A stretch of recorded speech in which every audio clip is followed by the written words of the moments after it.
Hello and welcome to this week's episode of the Vancouver Life Real Estate Podcast and YouTube channel. Today we have a very special guest with us, Mr. Jonathan Fireman. He is joining us from Montreal. Jonathan is a real estate investor and enthusiast who has had the vision of essentially democratizing the access to real estate investments by way of pooling resources to purchase properties as a collective.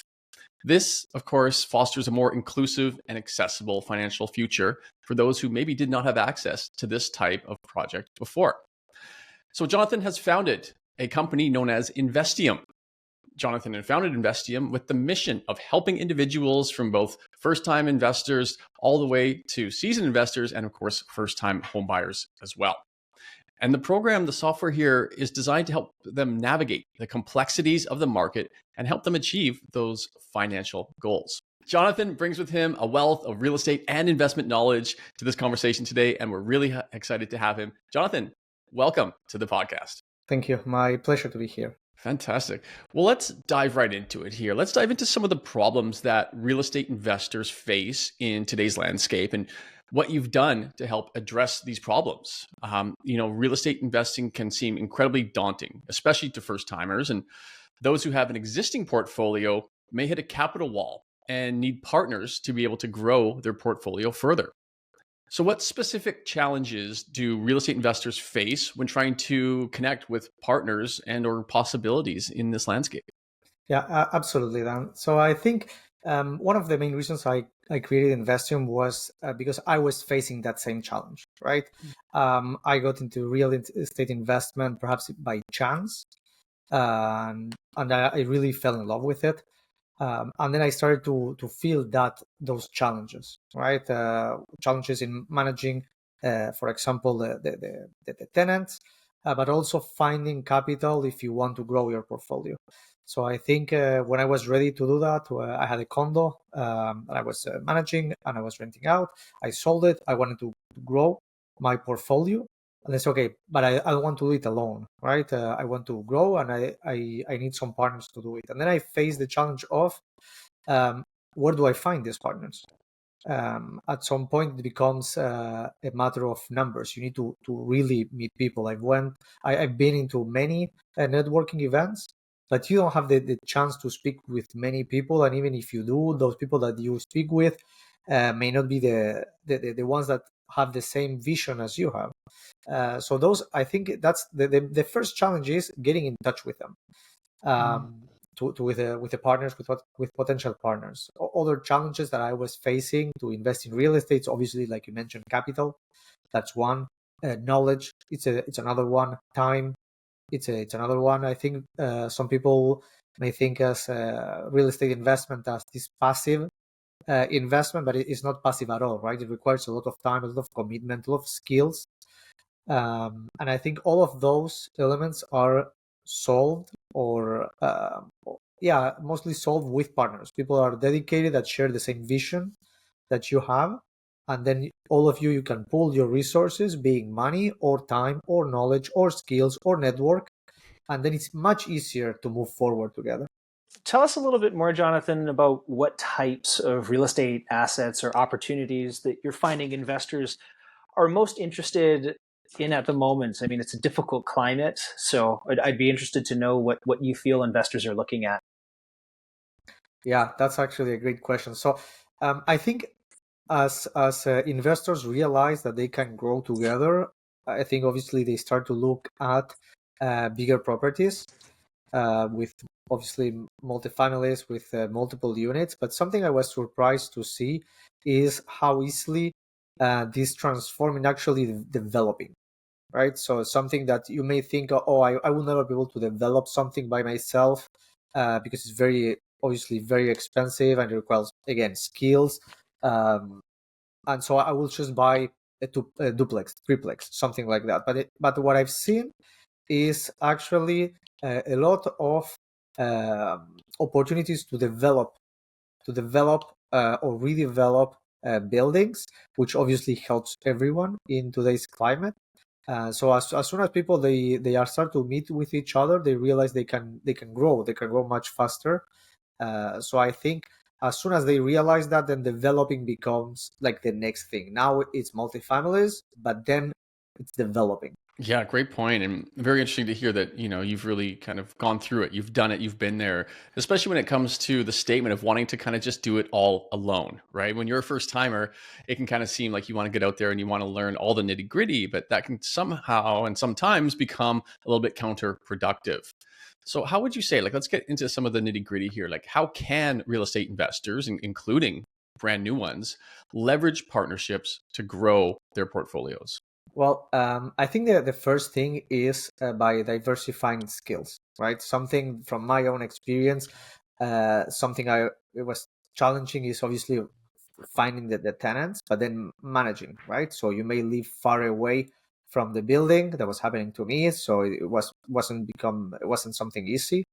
So by the fact that you're able to leverage other people resources, then you can actually achieve and you can invest, for example, in other markets or in more profitable markets. I think that's one of the, I would say, one of the main things, that by yourself perhaps you cannot invest in specific market because it's far away from you or you don't know it. But if suddenly there are partners that they have access to that market, then you can participate in that, and you can suddenly gain another point of profit because you can tap into a different market. That's one. Second one, gaining scale. By myself, I can only perhaps purchase a duplex, a triplex. Suddenly we are three, we can purchase, I don't know, 6, 8, 10 units. Each unit you add, obviously you gain in scale. Each unit it's less expensive, so more profitable. You gain on other people's skills. And something I've seen in this regard is for more experienced investors, people that already have invested in multiple units and they have larger projects. That is a real case. He was just missing perhaps 100K or 150K to close a very important deal because he had maxed out all his loans, right? All his credits were all maxed out. So he only needed 100, 150K. And he would very gladly have given a piece of the equity to be able to complete that project, but he couldn't because there was not a place where he could meet other people to partner. So in this case, everyone lost, right? But so this is another way where you can gain scale and learn from others, right? So someone that is willing to just stay silent, you put 150K, and you can learn from experienced investors. I think this is also very, very important. I think that's probably one of the most important notes you could make. Investing in real estate is not just a process of buying a second property and then renting it out and thinking that now you're an investor. That is an investment, but you're not necessarily an investor. And I think for people who are really young or maybe new to investment, partnering up with someone who has the skill set, who's gone before you, that is tremendously important and probably one of the most valuable things that you can pick up, not just to be and participate in other markets. That's cool too. But really the skill set is what's going to set you apart, and aligning yourself, I think, with investors who have the same sort of vision and maybe the same principles and guidance that maybe you have, that's I think a huge opportunity. And so speaking to that, how do you envision the future of real estate investment networking evolving? It's already, we have, for example, the Real Estate Investment Network here called RAIN. We've had the CEO on our podcast. These are sort of consortiums of networks, but really it's kind of like you mentioned in the last question. I think a huge piece of value is really the value of your network, and that's your skill set, your market opportunities, and so much more. I'd love to hear how you think this is going to evolve. Yeah, that's actually a great question. So I think what we've been seeing a trend, what actually works is giving people freedom to do what they need to do. I think that's what we've seen with other social networks, that gives you the chance to open up and create your own groups, create your own forums, create your own path, and really give you the chance to speak up and get in contact with whoever you need. So I think this is kind of where I see this is going to go. And that on that in that same sense, that's why I enabled in this platform in Investium, which everyone can come and they can meet to the project that they need. When you sign in, when you sign up as a user, then you can open your own group for a project, and you can do whatever you want, right? And I'm not guiding you to do what kind of project. And once you do it, you can invite people to join, and then you can arrange the partnership that is best for you. Because I think this is very important to remove the barriers. It's very important to give this freedom, not to create new barriers, right? The idea is not to replace barriers, it's to just remove them. And by enabling this freedom and enabling people to partner in the way they need and define themselves, I think it's removing those barriers and enable people to find each other and to move forward with projects that before they wouldn't be possible, for example.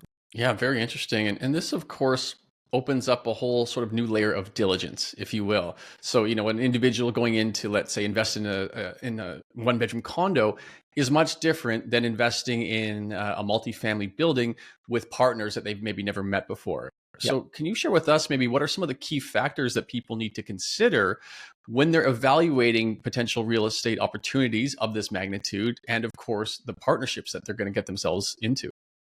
Yeah, that's actually a great point. It's a point that comes up very often. I think that there are two things. I think we need to first vet the person we are speaking with. Super important. And if you met that person online, sometimes it's difficult. Particularly in Investium, we've added several layers of security. One of them, for example, is an ID verification with a government ID and taking a selfie. So right away, you know that the person you're talking to is real. So number one, vetting the person and knowing that the person is actually real. Number two, I think it's always transacting with the appropriate real estate professionals. Could be a notary, could be a lawyer, depending the province. There are different regulations, but following those regulations and not just simply handing in the money to another person. Obviously, following those steps and getting legal advice. I think that the key is always trusting or at least going with the professionals. Because mistakes, and I think we were talking about mistakes earlier, I think mistakes in real estate are very, very expensive, especially in larger projects. So mistakes are very, very expensive. So you want to avoid those mistakes as much as possible. Just a small story here. One mistake I didn't do like a full-blown research on the tenant, on one of my tenants. And it turned out that the day after I signed with him, he called and said, "Hey, like, it looks like I'm not going to be able to pay you." The day after I signed. So that was my first tenant on my condo. So it was a great way to start investing in real estate. It was a great learning. So even if you need to wait a couple of weeks, you're better off waiting a couple of weeks to vet the person. Partnerships and due diligence should never be rushed, in my opinion. I've got a number of investments myself and a number of different partnerships. And I think getting into a partnership is difficult, and I think there's probably a lot of apprehension that comes with it. People who they're not sure about the kinds of people that they're getting invested with. So maybe could you share some insights and best practices for conducting the actual due diligence on a potential real estate investment partnership? Especially with those who are new to the process. Certainly, like you mentioned before, you want to talk to the professionals, and you'd ideally like to keep them invested as partners. But what else would you recommend? Okay, number one, I would recommend to when you speak with a person, to make sure that the person has the same intentions and vision as you. So that's a bit of subjective, but that I would do. I would start discussing about contracts early on and have things signed up. And if the person is not willing to sign something, or is not aligning in the same vision, or it has some kind of apprehension to discuss like legal terms, that's a huge red flag, right? Mm-hmm. Everything should be transparent. You should be able to disclose perhaps assets. Like if we're going to invest together, then you need to prove that you have certain level of assets. then again, should be transparent. And if the other person doesn't want to disclose those kind of things, another red flag there. Same thing when you go to a bank, right? The bank asks you, can you bring me your, I don't know, bank statements or payment stubs or whatever they may ask you. And if you tell the bank, no, I'm not going to bring it, like the bank is okay, then I'm not doing business with you. Then I think in that sense, we need to be the same. We need to think and be very critic and very strict, saying, okay, I'm going to do my due diligence. I'm going to sign documents. I'm going to ask you for proofs. I want to see what kinds of assets you have. And if you're not willing to disclose those things with me, then I'm not going to do business with you. The other person needs to put also the hours. That's very, very important. Like if we align on, okay, I'm doing this A, B, C, and you're doing D, E, F, then let's make sure we both put the hours. Otherwise, you have a free rider there. Then you don't want that, because then when you have an issue down the line, then the other person is not going to do those things. So I think knowing that the other person is following on what his commitments, super, super important. So it's fair to say then that Investium isn't a platform that's going to arguably reduce risk. You still have to go about your due diligence. You still have to go about the practice of making sure you're invested with the right people. And like I mentioned earlier, when we had the CEO of Rain on our podcast a couple of weeks ago, he made a really good point.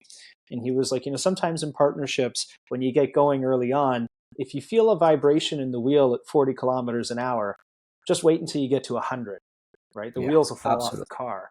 So, if you're noticing things early on that aren't connecting or that are raising, the hairs on the back of your neck, don't ignore them. Effectively. Absolutely. Something I was going to mention here is, I think it's good to ask for early commitments. Perhaps the person is not going to obviously you're at the beginning of a partnership. Before you buy a property, you're not putting like $200,000 on the table or more. But perhaps you can ask the person to spend some amount of money on a research, for example, or on a professional. And if you see that the person is not willing to invest $500, $1,000 on something, well, then that may not be the right partner for you. So I think looking for early commitments, small commitments, just to test the waters, I think it's a good first test. Like looking at some of the things we discussed, right? Like contracts, written contracts, looking for financial information, ask for commitments, small financial commitments as well, and see that the person follows all those things through. If the person fails one of those things, then it's a huge red flag. Yeah, absolutely. And good point. Let's dive a little bit deeper here into the platform itself. It sounds like it was almost created out of a necessity of solving your own problems. Yeah. But let's talk about, what else inspired this and sort of like what gaps you saw in the marketplace that resulted to the inception of this idea. Absolutely. So as a early investor, as a small investor, I had my condo, and I sold my condo as I moved to a house. I rented my condo, then I sold it, and I had a bit of money. So okay, I want to invest in real estate. I'm ready for something bigger, and I didn't have. I didn't want to do it alone because I wanted to buy something bigger. And I started to look around. It's okay. I don't want to do it with friends and family. That doesn't typically end up well. And I started to ask around, and everyone wanted to invest in real estate, but no one like close to me. Fun fact: I had met my wife online many years prior, so I knew there was an opportunity to meet people online because I had done that myself.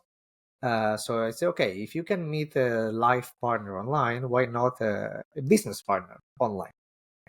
And that was what prompted me to start Investium.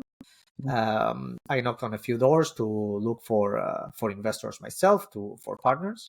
I found 3 good partners that they believed in the vision, and we started working right away into creating what was going to be the concept. Hired local talent in Montreal, so this is designed and built here in Canada, something I'm very proud of. And we created this the platform, which has been live for a bit less than a year now.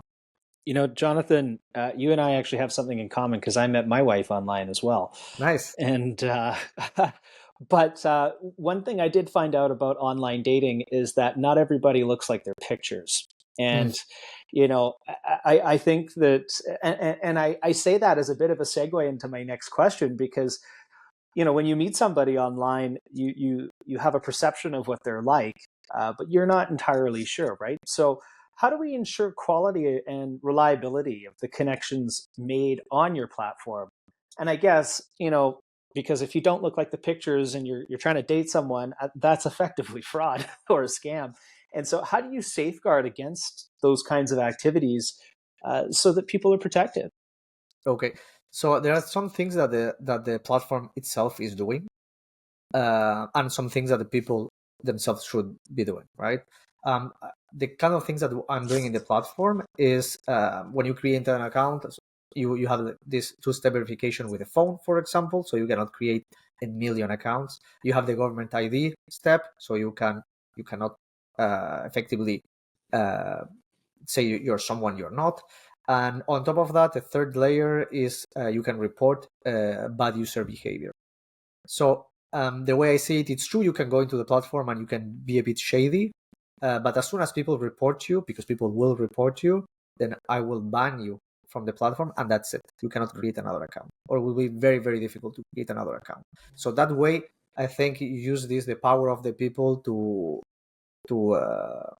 clean the platform from people that are shady, or they're there to spam others. That's what I'm doing from the platform itself.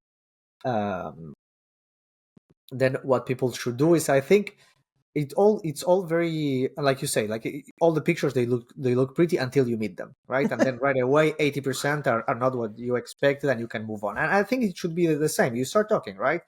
Everything is daunting until you say hi. So then you say hi, say, hey, hi, I'm Dan, I'm Jonathan, I'm Ryan, I'm looking to invest in X.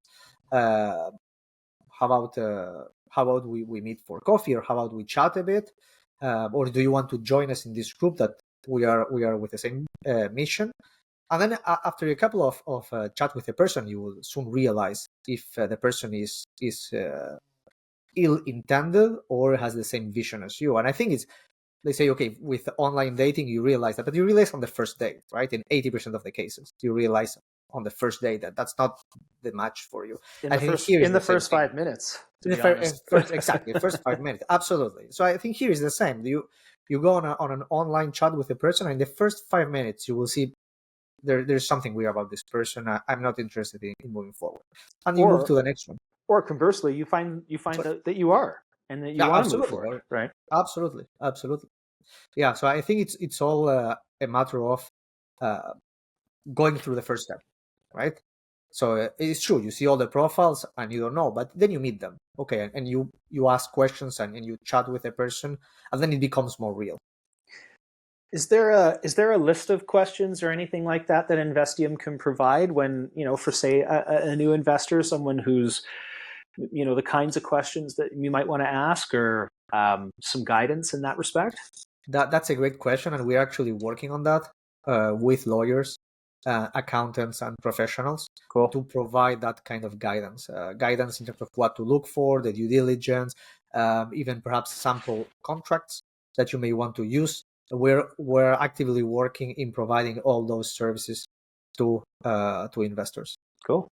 It all sounds fantastic. So, Jonathan, for those of our listeners and viewers that are definitely curious about learning more about this platform, like when they go in there, can you share what type of other investors, what type of community they're going to find once they log in? And two, what are some of the exact kind of opportunities that might be available to somebody who wants to invest through this platform today? I was very surprised myself with what I saw. I thought that it was going to be a lot of people that they have no clue what they're doing there. And it's actually not the case. So the people that have been joining is people are actually more serious, and they either have some investments already, or they're actively looking to invest. I've been seeing people interested in multifamilies. I've been seeing people interested in development. I've been seeing people interested in developing land. Those are three types of investments that I've seen. I thought my thinking before doing this is like, I will see a lot of people to do flips. I haven't seen a single person trying to do flips. I haven't seen a single person trying to buy condos, for example. I haven't seen those things, which made me like very happy, to be honest. So it's because it's more like larger projects are more long term. That's kind of what I'm saying. Fantastic. Yeah, there's obviously a need and clearly a desire for that. So for those that want to learn more about you and more about your platform and how to join, what's the best way for them to reach out? Great. I'll be super happy to speak with everyone. Every time someone joins the platform, I try to send a message. You can find me either on LinkedIn, or you can send me an email on the platform, or an email to my email, jonathan@investium.ai. I'll be happy to answer any questions. You can join the platform, Investium.ai. It's completely free. It takes 2 minutes to sign up. You can look me up there and ask me questions there as well. I will be happy to walk anyone through the process or answer any questions. Perfect. Well, thank you again so much for your time today. This sounds like a very incredible platform. I know I'm going to check it out, and I'm sure a whole bunch of our viewers are as well. So thanks again. And everybody who tuned in, have a great day, and we'll see you here next week.